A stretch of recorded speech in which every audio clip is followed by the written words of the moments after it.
Back with us on the Sports Mag Zone. Football is the item of discussion again, or for discussion once again. There was one rescheduled game in the English Premier League on Wednesday at Turf Moor.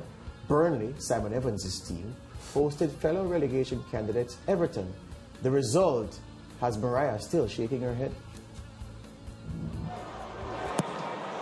Good grip on that from corner, and into the back post by Nathan Collins.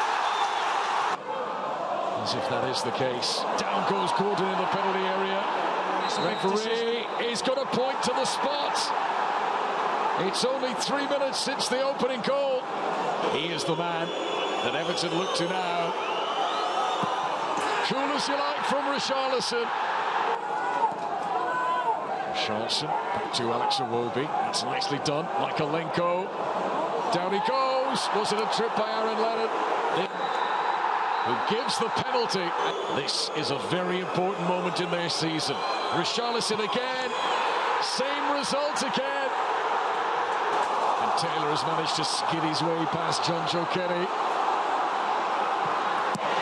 It's the equaliser, Che Rodriguez. It's only his second goal in the Premier League this season. And just a punt upfield has moved Burnley en masse forward. Another mistake, this time by Godfrey. Vidra pulls it back to Corney. 2 mistakes, and Everton are punished. And this could be the winning goal now.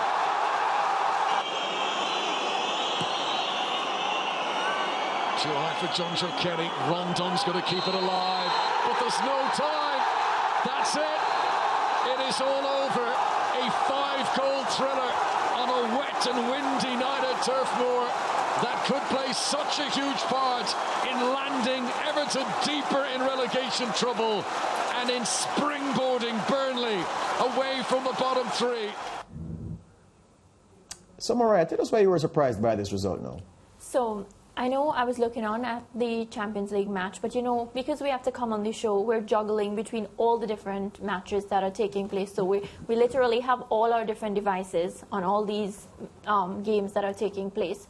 So right before it was time for me to go into makeup, of course, Everton was leading 2-1. They were leading Burnley 2-1. So I said, all right, just a couple more minutes left. I can go into makeup and come back out. And, you know, when I came on set, George, it's when I realized that, and up to now, I still can't process because I actually felt as if, you know, this was the match that Everton was going to just break away from that losing streak that they have. I do have a lot of time for Frank Lampard, and especially the manner in which he exited or was dismissed from Chelsea. I felt as if, you know, this was a chance for him to just reclaim himself, to re-announce himself. Because, Lance, you made an important point off air that, you know, it's one thing to be a brilliant player, and then it's a different role to be a manager, coach. And many players feel as if, you know, it's one and the same thing. But, you know, with Frank Lampard at the helm, we're seeing that it just isn't as easy as So when you say you have a lot of time for Frank Lampard, are you reminiscing on his playing days, or you have a lot of time for him as a manager? I am reminiscing on his playing days, but I do want him to do well as a manager. He's somebody that I like. I like looking at Frank Lampard, and I did enjoy George his has playing something days. to say. No. I see it on his face. No. George has something to say. No. George, I saw it. You know what I have to say? You know what I have to say? All I have to say is this: Everton are in serious trouble. Yeah. They are in relegation form. Yeah. And it's, well, they're 1 point above the drop zone. Yes. Just one. So I'm not going to say it's sad, because I mean these are multimillionaires being paid to play football. But there is the things wrong with Everton are so fundamental that not even the arrival of Lampard can rejuvenate a squad that has been proven to be ill-designed, imbalanced, and ill-equipped to do the business of surviving in the English Premier League. Let me tell you that. So people have found out now that, oh, we have too many of these kind of players and not enough of these other kind of players. Were it not for Richarlison in this Everton team, they'd be probably at the bottom of the table. And the Richarlison problem I want to spend a little bit of time on is a part of the problem for Everton. And here's what I mean. In the summer, Barcelona made this mistake as well. Richarlison played at the Olympics last summer for Brazil. Richarlison came back from the Olympics, and know what he did? He played the Copa America as well. he started this season late because of that issue of a special dispensation to stay with the national team for consecutive tournaments. Then when he came back to play for Everton late, inevitably he got injured, because you play one whole season of English Premier League football, you play Copa America, you play Olympics, you come back, no pre-season, no rest, no rejuvenation, injured, and his absence for the bulk of the campaign and his absence as a fit player for the bulk of the campaign has hindered them, notwithstanding the fact that his contribution is perhaps what has them now just outside the relegation zone, because without him, they'd be further down. It's the same thing that Barcelona did with Pedri, but Barcelona had their problems with Pedri's absence as well, because Koeman would have needed Pedri at the start of the season, but he didn't have him because of the same schedule. So I'm saying only an idiot as a manager of a football club or the hierarchy of a football club would give your best player leave to go and play Olympics for 1 whole month, then come back and spend 1 whole month away at the Copa America, then come and join you late, and then inevitably be injured. Alex Ferguson wouldn't have done it, Pep wouldn't have done it, Klopp wouldn't have done it, none of those coaches would have done it,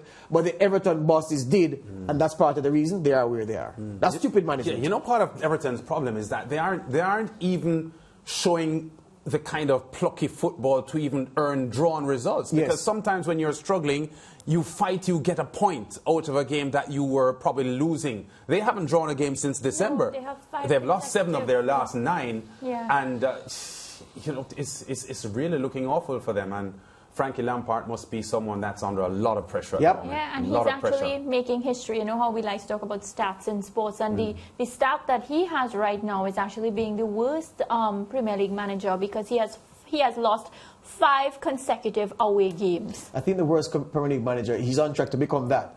There would be one of the De Boer twins who managed Crystal Palace. I think it was Frank. Maybe Frank de Boer. Frank de Boer, yeah. Still with the EPL, who lost 7 straight, well, all of his games at Crystal Palace. Still with the EPL, former Manchester United striker Wayne Rooney believes Mauricio Pochettino should be the next manager at the Old Trafford club. This is what Rooney has said. Pochettino has done it in the Premier League. He knows the league. If I'm choosing those two between Ten Hag and Pochettino was put to him, I'd go for Poch. He would need time, and given time, he would do well. Well, earlier today, football journalist and the breaking sports news boss, Fabrizio Romano, yes, it wasn't Roman, Fabrizio Romano, tweeted that Erik ten Hag has been picked by the Manchester United board as the next man to take the hot seat at Old Trafford. So this is what Romano tweeted. Man United board are pushing on Erik ten Hag as a new manager. As per Mark Ogden, who is a Manchester-based journalist. Agreement not completed yet, but talks are ongoing on staff, budget, and more. He's also approved by Ralph Rangnick, and Erik ten Hag priority has always been Man United, work in progress. So I'll ask you to react to this first. Well, from the inception, I did think that Ten Hag would have been a great fit for Manchester United over all the other names that they were just throwing around.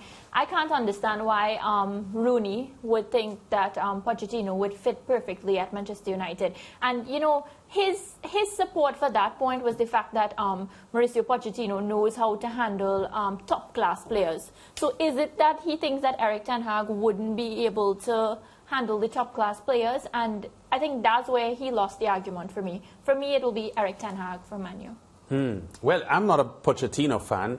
Having said that, I have a lot of respect for Wayne Rooney's knowledge of Manchester United and the culture of the club, because he played successfully with Manchester United for a long time. 5 Premier League titles, Man United. But that was a different time. Yeah, but he understands what Man United needs. Now, I have a problem with people arguing about who is the right coach for Man U and so on, because I think there's something wrong with the entire structure and the trades, the acquisitions that they've made. I think, as Rangnick said recently, they have to start over. They have to completely rebuild. So for me, although I'm not a Pochettino fan, I don't think getting the manager that they are seeking is the biggest problem. Rooney says they have to get rid of Pogba, and he wants to see CR7 go as well, and they need to rebuild, and I think that's more where my mind is, regardless of it's Pochettino or Ten Hag.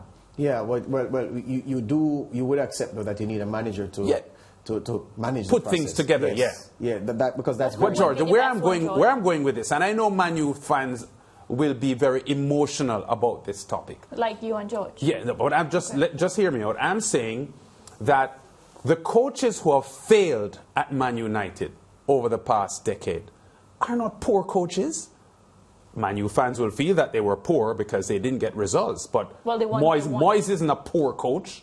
He has shown now that he isn't a poor coach. And he's the least of the apostles. Yes, Van Gaal is a well-respected coach. Mourinho is rated by many as among the best we've ever seen. So I just wanted to deflect this discussion about the coach, because I believe that a lot of the coaches Man United has had in the past decade, I don't think there's anything wrong with them.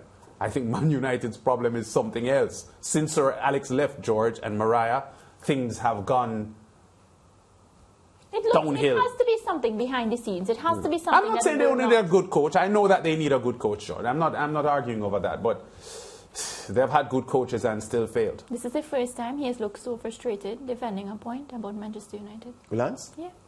He spoke about the fans being emotional. This is the most I've seen you behave like that.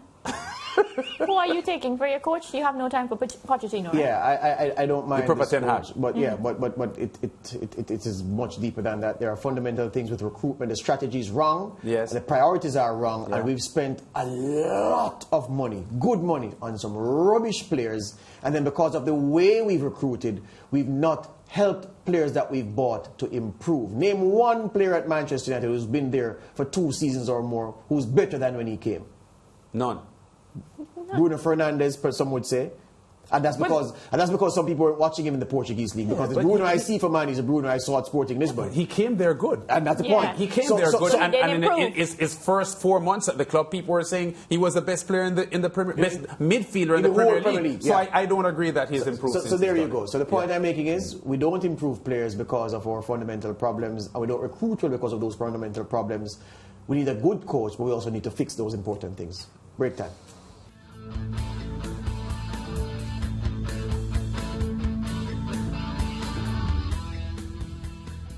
Keep watching Sportsmax on YouTube for live and exciting sports. Subscribe to Sportsmax on cable and download the Sportsmax app to watch anytime, anywhere.